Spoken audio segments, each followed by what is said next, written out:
നമസ്കാരം. Post card ഓൺലൈനിലേക്ക് സ്വാഗതം.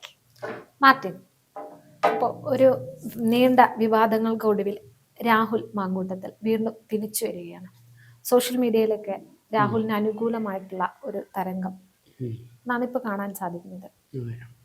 അപ്പം അത് രാഹുൽ മിക്കവാറും തിരിച്ചു വരാനുള്ള സാധ്യത വളരെ കൂടുതലാണ്. ഇപ്പം പുള്ളി ഇപ്പോഴും അങ്ങനെ ലൈം ലൈറ്റിലോട്ട് വന്നിട്ടില്ല പുള്ളി, പക്ഷെ വരാനുള്ള സാധ്യത എല്ലാ സാധ്യതയും കാണുന്നുണ്ട്. കാരണം ഇപ്പോഴും കഴിഞ്ഞ ദിവസങ്ങളിലൊക്കെ വന്ന വാർത്തകളുടെ ഒരു അടിസ്ഥാനത്തിൽ നമ്മൾ കണക്ക് കൂട്ടുമ്പോൾ രാഹുലിനെതിരെ നിയമപരമായിട്ട് ആരും പരാതി നൽകിയിട്ടില്ല. അപ്പോൾ ഒരാൾ മാത്രമാണ് പരാതി നൽകിയിട്ടുള്ളത്. പക്ഷെ അത് നിലനിൽക്കാനുള്ള സാധ്യത വളരെ കുറവാണ്. ഇപ്പം തെളിവുകൾ കൈമാറിയിട്ടുണ്ടെന്ന് പറയുന്നു. പക്ഷെ എന്നാൽ പോലും അത്തരം ആരോപണങ്ങൾ തെളിയിക്കണമെന്നുണ്ടെങ്കിൽ ശക്തമായ തെളിവുകൾ, അതായത് വെറുതെ മെസ്സേജ് അയച്ചുകൊണ്ടോ കാര്യമില്ല എന്നുള്ളതാണ് ഇതിനകത്ത് ഏറ്റവും വലിയ പ്രത്യേകത എന്ന് പറയുന്നത്. അപ്പം അതുകൊണ്ട് തന്നെ നിയമപരമായിട്ട് അധികം രാഹുലിനെതിരെ നീങ്ങാനുള്ള സാധ്യത വളരെ കുറവാണ്. അതായത് ഇപ്പം നിലവിൽ ഈ ഒരു വിഷയത്തിൽ ഏറ്റവും കൂടുതൽ ഗുണം കിട്ടിയിട്ടുള്ളത് CPM-നാണ്. കാരണം CPM-നെ സംബന്ധിച്ച് ഇതിനു മുമ്പ് പലവിധ വിവാദങ്ങൾ അവരുടെ MLA-മാർക്കെതിരെ ഉണ്ടായിരുന്നു. സമാനമായിട്ടുള്ള പ്രശ്നങ്ങളുണ്ടായിരുന്നു. അതിനെയൊന്നും ഡിഫെൻഡ് ചെയ്യാൻ CPM-ന് പലപ്പോഴായിട്ട് പറ്റിയിട്ടുമില്ല. പക്ഷേ അതിനെല്ലാം ബദലായി അതിനേക്കാൾ കൂടുതലായി ഗ്രേഡ് കൂടിയ ഒരു ആരോപണമാണ് രാഹുൽ മാങ്കൂട്ടത്തിനെതിരെ ഉയർന്നത്. അതിൽ CPM ഒരുപാട് മുതലെടുക്കാൻ ശ്രമിച്ചിട്ടുമുണ്ട്.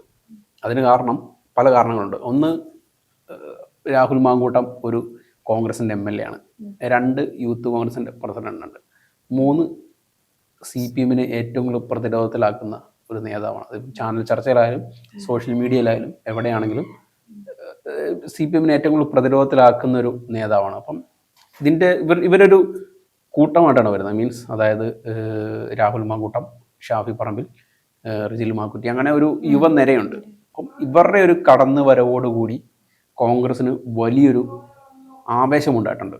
മീൻസ് അതായത് അതുവരെ ചിതറിത്തെറിച്ച് നിന്നൊരു കൂട്ടം മാത്രമായിരുന്നു കോൺഗ്രസ് എന്ന് പറയുന്നത്. ഒരു കോർഡിനേഷൻ ഇല്ലാതെ പലരായിട്ട് ചേർന്ന ഒരു ഇങ്ങനെ ചെതറി നിന്നിരുന്ന ഒരു കൂട്ടമായിരുന്നു കോൺഗ്രസ് എന്ന് പറയുന്നത്. പക്ഷെ അതിനിപ്പുറത്തേക്ക് ഇവർ വന്നതിന് ശേഷം, അതായത് ഈ ചെറുപ്പക്കാരായിട്ടുള്ള കുറച്ച് ആളുകൾ വന്നതിന് ശേഷം ഇതിന് യൂണീക്കായിട്ടുള്ള ഒരു സ്റ്റൈൽ വന്നു. അല്ലെങ്കിൽ ഒരുമിച്ച് നിന്നാലേ നമുക്ക് മുന്നോട്ട് പോകാൻ കഴിയുമെന്നൊരു തോന്നൽ കോൺഗ്രസിനുള്ളിൽ ഉണ്ടായിട്ടുണ്ട്. അപ്പം അത്തരത്തിലൊരു സാഹചര്യം കോൺഗ്രസിനുള്ളിലും യൂത്ത് കോൺഗ്രസിനുള്ളിലും ഉണ്ടാക്കാൻ തീർച്ചയായിട്ടും ഈ ഒരു ചെറുപ്പക്കാരുടെ ഒരു കൂട്ടത്തിന് പറ്റിയിട്ടുണ്ട്. അതിൽ മുന്നിൽ നിന്ന ഒരാളാണ് തീർച്ചയായിട്ടും രാഹുൽ മാങ്കൂട്ടം.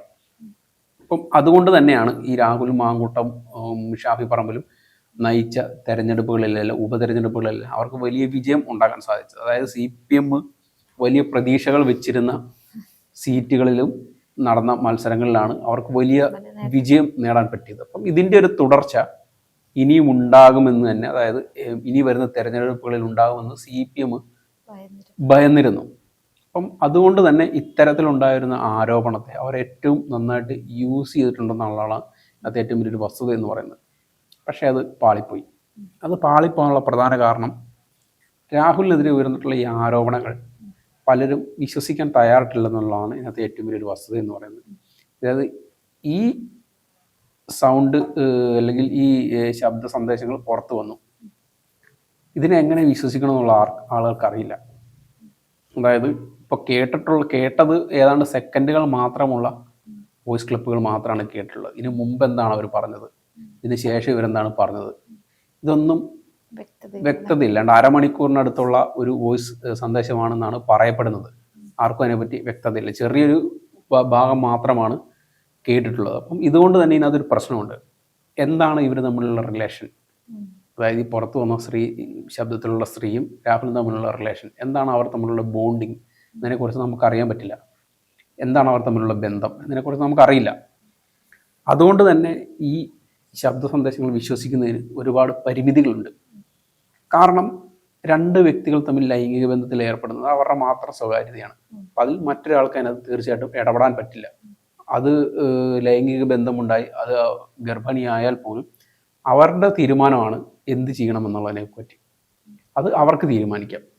ഓക്കെ, അതിനകത്തൊരു പ്രശ്നം വരുന്നത് ഒരു എന്താ പറയുക, അതിനകത്തൊരു പ്രശ്നം വരുന്നത് വെച്ചാൽ ഇതിൽ നിർബന്ധിത ഗർഭചിത്രത്തിന് നിർബന്ധിച്ചു എന്നാണ് പറയപ്പെടുന്നത്. അത് ചെയ്തു എന്നും പറയപ്പെടുന്നുണ്ട്.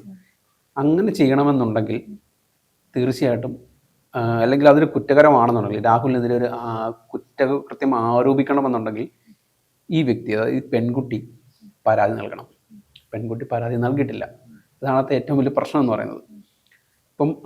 ഇപ്പം പലരും ഇതിനകത്ത് പറഞ്ഞു കണ്ടു, ഈ ട്രോമ കുറിച്ചൊക്കെ ഇങ്ങനെ പറയുന്നുണ്ട്. കഴിഞ്ഞ ദിവസം രാഹുൽ ഈശ്വറും ഒരു വീഡിയോ, രാഹുൽ ഈശ്വറും അങ്ങനെ ഒരു ആ പെൺകുട്ടിക്ക് ട്രോമയുണ്ട്. അതെ, ഒരിക്കലും നമുക്ക് അല്ല, നമ്മളതിനെ നിസ്സാരവൽക്കരിക്കുന്നതല്ലല്ലോ, നിസ്സാരവൽക്കരിക്കുന്നതല്ല. കാരണം വെച്ചാൽ ഇവർ തമ്മിലുള്ള എന്താണ് ബന്ധം, ഇതിനെക്കുറിച്ച് നമുക്ക് യാതൊരുവിധ തെളിവും അല്ലെങ്കിൽ യാതൊരുവിധ ബോധവും ഇല്ലെന്നുള്ളതാണ് നമുക്ക് ഇതിനകത്ത്. നമ്മളിപ്പോൾ ഇവിടെ നിന്ന് സംസാരിക്കുമ്പോൾ പോലും നമുക്കറിയില്ല ഇവരെന്തുകൊണ്ട് അങ്ങനെ ഒരു തീരുമാനമെടുത്തു എന്നതിനെ പറ്റി. നമുക്ക് ചിലപ്പോൾ അവർ സ്നേഹമായിരിക്കും, ഇപ്പോഴും അവർ സ്നേഹത്തിലായിരിക്കാം, നമുക്കറിയില്ല അതിനെ പറ്റി. വിശ്വസിക്കാൻ പ്രയാസമാണ്.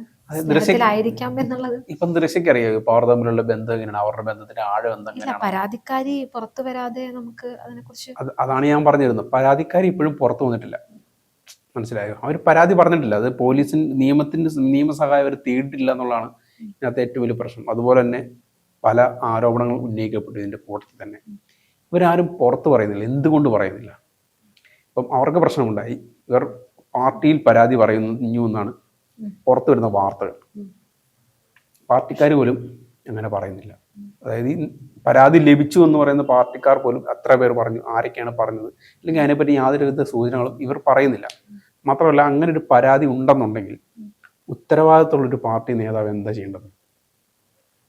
പാർട്ടി കോടതിയിലല്ല അത് തീരുമാനം നടപ്പാക്കേണ്ടത്. ഓക്കെ, ഞങ്ങളുടെ MLA ചെയ്തത് കുറ്റകൃത്യമാണ്, നിയമസഹായം തരാൻ ഞങ്ങൾ തയ്യാറാണ്, അല്ലെങ്കിൽ അതിന് സഹായിക്കാൻ ഞങ്ങൾ തയ്യാറാണ് എന്ന് പറഞ്ഞുകൊണ്ടാണ് ഏതൊരു രാഷ്ട്രീയക്കാരനും, ഉത്തരവാദിത്തമുള്ള രാഷ്ട്രീയക്കാരൻ ചെയ്യേണ്ടത്. അങ്ങനെ ഒരു സംഭവം ഇവിടെ ഉണ്ടായിട്ടില്ല. എന്തുകൊണ്ടുണ്ടായിട്ടില്ല? ആ പരാതികളിൽ ഒരു ജെന്യൂനിറ്റി കുറവ് ഉണ്ട്. അതുകൊണ്ടാണ് പ്രധാന കാരണം. ഇനി മറ്റൊരു പ്രശ്നം എന്താ വെച്ചാൽ, ഇനി രാഹുൽ തിരിച്ചു വരുമ്പോൾ പരാതിക്കാർ മുന്നോട്ട് വരാത്ത ആ സാഹചര്യം വരെ നമുക്ക് അങ്ങനെ കണക്കാക്കേണ്ടി വരും. അല്ലാതെ വേറെ വഴിയില്ല. കാരണം പാർട്ടിയല്ല തീരുമാനിക്കും, ഒരു പാർട്ടിയോ അല്ലെങ്കിൽ മറ്റാളുകളോ അല്ല ഇതിനകത്ത് തീരുമാനിക്കേണ്ടത്. അങ്ങനെയാണ് കൃത്യമായിട്ടുള്ള നിയമ സംവിധാനങ്ങളുള്ളത്. പാർട്ടിക്ക് പരാതി കൊടുക്കാമെങ്കിൽ പിന്നെ എന്തുകൊണ്ട് പോലീസിൽ പരാതി കൊടുത്തുകൂടാ? അങ്ങനെ ഒരു പ്രശ്നം ഇവിടെ ഉണ്ടല്ലോ. കാരണം അത് ചിന്തിക്കാനുള്ള ബോധം, പാർട്ടിയിൽ പരാതി കൊടുക്കാം എന്നാൽ പോലീസിന് പരാതി കൊടുക്കുന്നില്ല, അതെന്തുകൊണ്ട് അങ്ങനെ? അതിലൊരു വിശ്വാസക്കുറവുണ്ട്. അങ്ങനെ സംഭവിക്കുമ്പോൾ പ്രശ്നം എന്താ വെച്ചാൽ നിയമത്തിന്റെ ഒരു പ്രശ്നമുണ്ട്. നിയമത്തിന്റെ പ്രശ്നം എന്താ വെച്ചാൽ അതിനൊരു ജെന്യൂനിറ്റി ഉണ്ടെങ്കിൽ മാത്രമേ എല്ലാ കേസുകളും നിലനിൽക്കത്തുള്ളൂ. അതിപ്പോൾ ഏത് കേസാണെങ്കിലും പറഞ്ഞാൽ പോലും, ഇപ്പോൾ സ്ത്രീകളുടെ കേസാണെങ്കിലും ആരുടെ കേസാണെങ്കിലും പോലും, എന്ത് പീഡന കേസാണെങ്കിലും പോലും, ഞാനൊരു ജെന്യൂനിറ്റി ഉണ്ടെങ്കിൽ മാത്രമാണ് അത് നിലനിൽക്കുക. അത് നിയമത്തിന് മുമ്പിൽ അങ്ങനൊരു പ്രശ്നമുണ്ട്. കോടതിയിൽ നമ്മൾ തെളിയിക്കേണ്ടി വരും. അതായത് ആരോപിച്ച വ്യക്തിയാണ് തെളിയിക്കേണ്ടത്. തനിക്ക് ഇങ്ങനൊരു അനുഭവം ഉണ്ടായി, അല്ലെങ്കിൽ തനിക്കുണ്ടായത് നീതി കേടാണ് ഉണ്ടായതെന്ന് ആ ആരോപിച്ച വ്യക്തിക്ക് തെളിയിക്കേണ്ടി വരും. അങ്ങനെ തെളിയിക്കാൻ പറ്റാത്ത പക്ഷം അവർക്ക് കോടതിയിൽ ചെന്നാൽ നേരെ തിരിഞ്ഞടിക്കും. അത് നേരെ തിരിച്ചു വരും എന്നുള്ളതാണ് ഇതിനകത്ത് ഏറ്റവും വലിയ പ്രശ്നം എന്ന് പറയുന്നത്. അതുകൊണ്ട് തന്നെ ആയിരിക്കണം ചിലപ്പോൾ അവർ പരാതി പറയാൻ മുന്നോട്ട് വരാത്തത്. ഇനി നമ്മളിനി അടുത്ത ഘട്ടത്തിലോട്ട് വരുമ്പോൾ കുറച്ച്, അല്ലെങ്കിൽ ഇങ്ങനെ ഒരു ആരോപണം വന്നപ്പോൾ കോൺഗ്രസ് ചെയ്തെന്താണ്, അയാളെ ആ സ്ഥാനത്ത് നിന്ന് മാറ്റുകയാണ് ചെയ്തത്. ഇപ്പം CPM-ലാണെങ്കിലുണ്ടല്ലോ ഇപ്പോഴും നിലനിന്ന് പോകുന്ന നേതാക്കന്മാരുണ്ട്. നമ്മുടെ കഴിഞ്ഞ ദിവസം നമ്മൾ സംസാരിച്ചിരുന്നല്ലോ, അവന്റെ പേരെന്നായിരുന്നു, വൈശാഖൻ. അതെ, അയാളെ തിരിച്ചെടുക്കുകയാണ് ചെയ്തത്. അയാൾക്കെതിരെയും സമാനമായിട്ടുള്ള പീഡന ആരോപണങ്ങളാണ് ഉണ്ടായിട്ടുള്ളത്. മുകേഷ് MLA, അതുപോലെ തന്നെ P. ശശി, ഇങ്ങനെ ഒരു നിര തന്നെ ഉണ്ട് അപ്പുറത്ത്. അവർക്കെതിരെ എന്ത് നിലപാടാണ് പാർട്ടി സ്വീകരിച്ചിട്ടുള്ളത്? സ്വീകരിച്ചിട്ടില്ല. പാർട്ടി കോടതിയിൽ തീർപ്പാക്കുന്നു. സമാനമായിട്ടുള്ള സംഭവങ്ങളാണ് അവിടെ നടന്നത്. പെൺകുട്ടികൾ പരാതിയുമായിട്ട് രംഗത്ത് വരുന്നു, പാർട്ടി കോടതിയിൽ അത് നടപ്പാക്കുന്നു, തീർപ്പാക്കുന്നു. പെൺകുട്ടികൾ വീണ്ടും പിന്നിലേക്ക് മാറ്റപ്പെടുന്നു, നേതാക്കൾ തിരിച്ചു വരുന്നു. ഇത് മാത്രമാണ് അവിടെ സംഭവിച്ചത്. പക്ഷേ ഇവിടെ നേരെ തിരിച്ച് സംഭവിച്ചു. രാഹുലിനെ മാറ്റി നിർത്തി.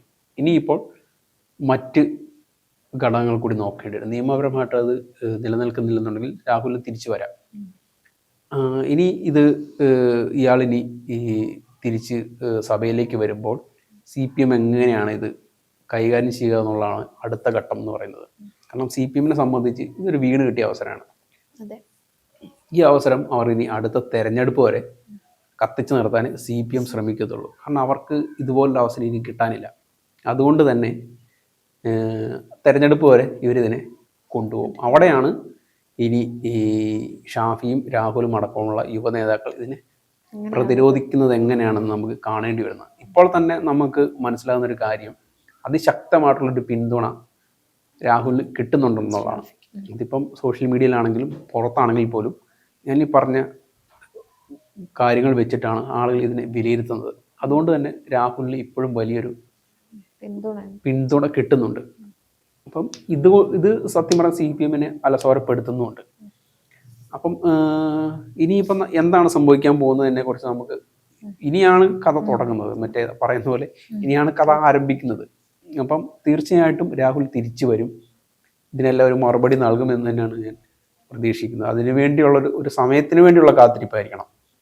അതല്ലാതെ തീർച്ചയായിട്ടും മറ്റൊന്നും ഞാൻ കാണുന്നില്ല. അല്ലാതെ വരേണ്ടി വരും രാഹുലിന് തീർച്ചയായിട്ടും ഇതിനൊരു കൃത്യമായൊരു ഉത്തരം ഉണ്ടാകുമെന്ന് തന്നെയാണ് ഞാൻ പ്രതീക്ഷിക്കുന്നത്. പക്ഷേ ഇപ്പോഴത്തെ ഒരു നിലയിൽ പുള്ളി കുറച്ച് ബാക്കിൽ നിൽക്കുകയാണ്. അപ്പം വീടിന് പുറത്തിറങ്ങുന്നില്ല കുറച്ച് ദിവസങ്ങളായിട്ട്.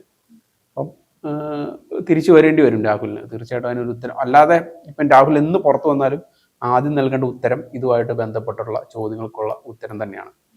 അപ്പം അതുകൊണ്ട് തന്നെ രാഹുൽ പുറത്തു വരും, ഉത്തരം നൽകും എന്ന് തന്നെയാണ് ഞാൻ പ്രതീക്ഷിക്കുന്നത്. അല്ലാതെ കോൺഗ്രസിനും പറയുന്നുണ്ട്. കാരണം അയാൾ പാർട്ടിയെ സ്നേഹിക്കുന്ന ഒരാളാണെന്നുണ്ടെങ്കിൽ അത് തീർച്ചയായിട്ടും അയാൾ ഉത്തരം പറയും. അല്ലാതെ കോൺഗ്രസിനൊരു ഇനി മുന്നോട്ട് പോകാൻ പറ്റുമെന്ന് തോന്നുന്നില്ല. അപ്പോൾ എന്തായാലും ഉത്തരങ്ങൾ ഉണ്ടാകുമെന്ന് തന്നെ പ്രതീക്ഷിക്കുന്നു.